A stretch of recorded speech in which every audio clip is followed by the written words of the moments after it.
शून्य एक संख्या का रूप है जिसका मान निर्दिष्ट रूप से शून्य होता है, यानी इसका मान न किसी पॉजिटिव और न ही किसी नेगेटिव संख्या के बराबर होता है। शून्य को आम तौर पर जीरो के रूप में भी जाना जाता है। गणित में शून्य को संख्या पद्धति में सबसे छोटी संख्या के रूप में माना जाता है और यह सभी अन्य संख्याओं की आधार बनता है।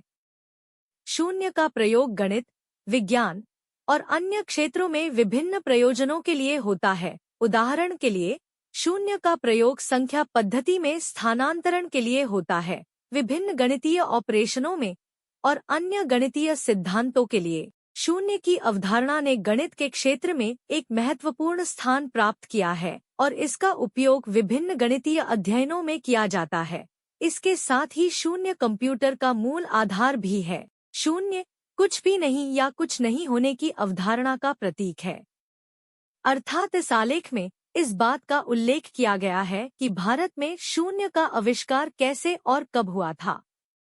शून्य का आविष्कार भारतीय गणितज्ञ और ज्योतिषशास्त्री आर्यभट्ट ने किया था, जिनका कार्य गणित, खगोल और ज्योतिष के क्षेत्र में अत्यधिक महत्वपूर्ण है।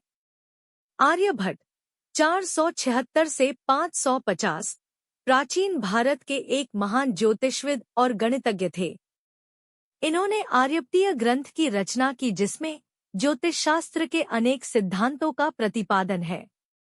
इसी ग्रंथ में इन्होंने अपना जन्मस्थान कुसुमपुर और जन्मकाल शक संवत 398 लिखा है। उनके द्वारा लिखित आर्यभट्टीय नामक गणित ग्रंथ विश्व भर में गणित के क्षेत्र में महत्वपूर्ण काम के रूप में माना जाता है। शून्य की अवधारणा भारतीय गणित में बहुत महत्वपूर्ण है और यह आर्यभट्ट द्वारा प्रस्तुत की गई थी। उन्होंने गणित में शून्य की अवधारणा को पहली बार बताया था और इसे गणित के व्यापक और महत्वपूर्ण सिद्धांत के रूप में स्थापित किया था। शून्य का आविष्कार न केवल गणित में बल्कि खगोलशास्त्र और अन्य क्षेत्रों में भी बहुत महत्वपूर्ण सिद्धांत बना।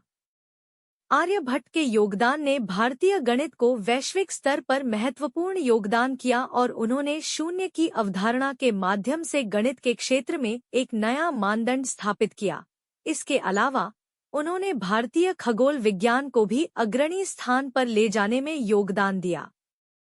इस प्रकार आर्यभट्ट ने शून्य की अवधारणा को गणित के क्षेत्र में अग्रणी स्थान पर ले जाने में महत्वपूर्ण योगदान दिया और भारतीय गणित को एक नया दिशा दिया।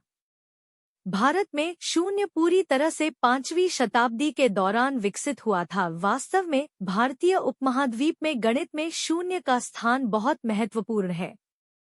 3री या 4थी शताब्दी की बख्शाली पांडुलिपि में पहली बार शून्य दिखाई दिया था। आर्यभट्ट ने विभिन्न गणितीय और खगोलशास्त्रीय विषयों पर कई ग्रंथों को लिखा था। उनका प्रमुख ग्रंथ था आर्यभट्टीय, जिसमें वे गणित, खगोल और ज्योतिषशास्त्र के विभिन्न पहलुओं पर विस्तृत जानकारी प्रदान करते थे। आर्यभट्ट के अन्य कार्यों में आर्यभट्ट सिद्धांत का उल्लेख है, जो खगोल और ज्योतिषशास्त्र के लिए महत्वपूर्ण है। इसके अलावा उन्होंने सूर्य, चंद्रमा और ग्रहों की गतियों का अध्ययन किया और नवग्रहों की गति को भी अच्छे से समझा। आर्यभट्ट का एक प्रमुख योगदान पाई का अध्ययन था, जिसमें उन्होंने पाई की मान को पहचाना। आर्यभट्ट ने वृत्त के परिधि की लंबाई और त्रिज्या के अनुपात के माध्यम से पाई का मान करीब निर्धारित किया था। इसे उन्होंने 3.1416 के रूप में प्रस्तुत किया था, जो कि आज भी अधिकांश अद्वितीय गणितीय और वैज्ञानिक कामों में उपयोग किया जाता है। विश्व में गणित का पिता गणित के जनक आर्किमिडीज को माना जाता है, लेकिन भारत में भारतीय गणित और भारतीय खगोल विज्ञान के शास्त्रीय युग के प्रमुख गणितज्ञ खगोलशास्त्रियों में आर्यभट्ट को माना जाता है।